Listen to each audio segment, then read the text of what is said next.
एक समय की बात है कि कबूतरों का एक दल आसमान में भोजन की तलाश में उड़ता हुआ जा रहा था।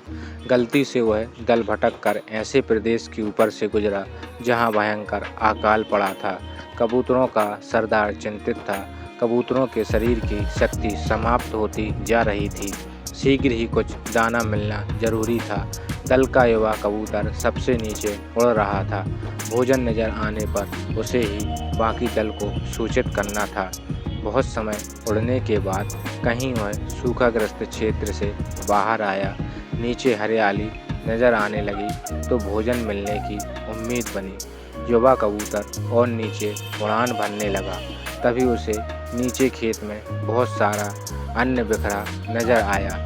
चाचा, नीचे एक खेत में बहुत सारा दाना बिखरा पड़ा है, हम सबका पेट भर जाएगा। सरदार ने सूचना पाते ही कबूतरों को नीचे उतरकर खेत में बिखरा दाना चुनने का आदेश दिया। सारा दल नीचे उतरा और दाना चुनने लगा। वास्तव में वह दाना पक्षी पकड़ने वाले एक बहेलिये ने बिखेर रखा था।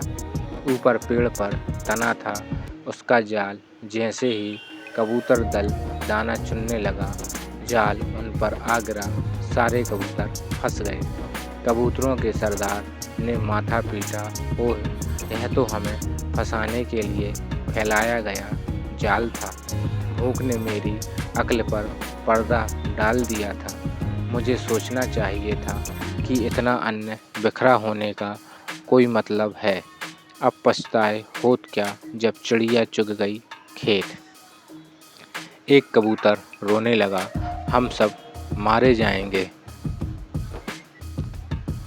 बाकी कबूतर तो हिम्मत हार बैठे थे, पर सरदार गहरी सोच में डूबा था। एकाएक उसने कहा, सुनो, जाल मजबूत है, यह ठीक है, पर इसमें इतनी भी शक्ति नहीं कि एकता की शक्ति को हरा सके। हम अपनी सारी शक्ति को जोड़ें तो मौत के मुंह में जाने से बच सकते हैं। युवा कबूतर फड़फड़ाया, चाचा, साफ साफ बताओ, तुम क्या कहना चाहते हो? जाल ने हमें तोड़ रखा है, शक्ति कैसे जोड़ें? सरदार बोला, तुम सब चोंच से जाल को पकड़ो, फिर जब मैं फुर्र कहूँ तो एक साथ जोर लगाकर उड़ना। सबने ऐसा ही किया। तभी जाल बिछाने वाला बहेलिया आता नजर आया। जाल में कबूतरों को फंसा देख उसकी आंखें चमकी। हाथ में पकड़ा डंडा उसने मजबूती से पकड़ा। वह जाल की ओर दौड़ा। बहेलिया जाल से कुछ ही दूर था कि कबूतरों का सरदार बोला, फुर्र। सारे कबूतर एक साथ जोर लगाकर उड़े तो पूरा जाल हवा में ऊपर उठा और सारे कबूतर जाल को लेकर ही उड़ने लगे। कबूतरों को जाल सहित उड़ते देखकर बहेलिया अवाक रह गया।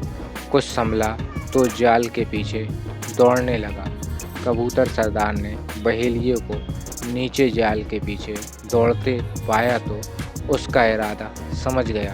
सरदार भी जानता था कि अधिक देर तक कबूतर दल के लिए जाल सहित उड़ते रहना संभव न होगा, पर सरदार के पास इसका उपाय था। निकट ही एक पहाड़ी पर बिल बनाकर उसका एक चूहा मित्र रहता था। सरदार ने कबूतरों को तेजी से उस पहाड़ी की ओर उड़ने का आदेश दिया। पहाड़ी पर पहुंचते ही सरदार का संकेत पाकर जाल समेत कबूतर चूहे के बिल के निकट उतरे। सरदार ने मित्र चूहे को आवाज़ दी। सरदार ने संक्षेप में चूहे को सारी घटना बताई और जाल काटकर उन्हें आज़ाद करने के लिए कहा। कुछ ही देर में चूहे ने वह जाल काट दिया। सरदार ने अपने मित्र चूहे को धन्यवाद दिया और सारा कबूतर दल आकाश की ओर आज़ादी की उड़ान भरने लगा।